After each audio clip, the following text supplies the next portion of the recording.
കണ്ണൂർ കരിക്കോട്ടക്കരിയിൽ ഇറങ്ങിയ കുട്ടിയാന ചെരിഞ്ഞത് രക്തത്തിൽ അണുബാധയേറ്റ് എന്ന് പോസ്റ്റ്മോർട്ടം റിപ്പോർട്ട്. ആനയുടെ നാവിന്റെ മുൻഭാഗം അറ്റ നിലയിലാണെന്ന് റിപ്പോർട്ടിൽ പറയുന്നു. അതേസമയം കുട്ടിയാനയെ മയക്കുവെടി വെച്ചതിൽ വീഴ്ചയുണ്ടായിട്ടില്ല എന്നാണ് വനമന്ത്രി എ.കെ. ശശീന്ദ്രന്റെ പ്രതികരണം. മയക്കുവെടി വെച്ച് പിടികൂടിയ കുട്ടിയാന ആറളം RRT കേന്ദ്രത്തിൽ ചികിത്സയിലിരിക്കെയാണ് ചെരിഞ്ഞത്. പന്നിപ്പടക്കം പൊട്ടിയാണ് ആനയ്ക്ക് ഗുരുതരമായി പരിക്കേറ്റത്. പോസ്റ്റ്മോർട്ടം റിപ്പോർട്ടിലെ വിവരങ്ങളും ഇത് സാധൂകരിക്കുന്നതാണ്. താടിയലിലെ മുറിവിൽ നിന്ന് അണുബാധ രക്തത്തിൽ വ്യാപിച്ചതായി പോസ്റ്റ്മോർട്ടത്തിൽ കണ്ടെത്തി. മസ്തിഷ്കത്തിൽ രക്തസ്രാവമുണ്ടെന്നും ആനയുടെ നാവിന്റെ മുൻഭാഗം അറ്റ നിലയിലാണെന്നും പോസ്റ്റ്മോർട്ടം റിപ്പോർട്ടിൽ പറയുന്നു.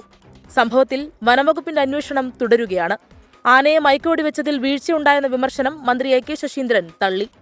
മനഃപൂർവമായ ഒരു കാലതാമസവും ഈ കാര്യത്തിൽ ഉണ്ടാക്കുന്നതിനെ ആരും അനുകൂലിച്ചിട്ടില്ല. ഇവരാരും ഉണ്ടാക്കിയിട്ടുമില്ല, ഇനിയും ഉണ്ടാക്കുകയില്ല. കുട്ടിയാനയ്ക്ക് പരിക്കേറ്റത് ആറളം ഫാമിൽ നിന്നാകാമെന്നാണ് വനംവകുപ്പിന്റെ വിലയിരുത്തൽ. ഇതേ തുടർന്ന് ആറളം ഫാമിൽ വനംവകുപ്പ് ഉദ്യോഗസ്ഥരും ബോംബ് സ്ക്വാഡും പരിശോധന നടത്തി. 24 കണ്ണൂർ.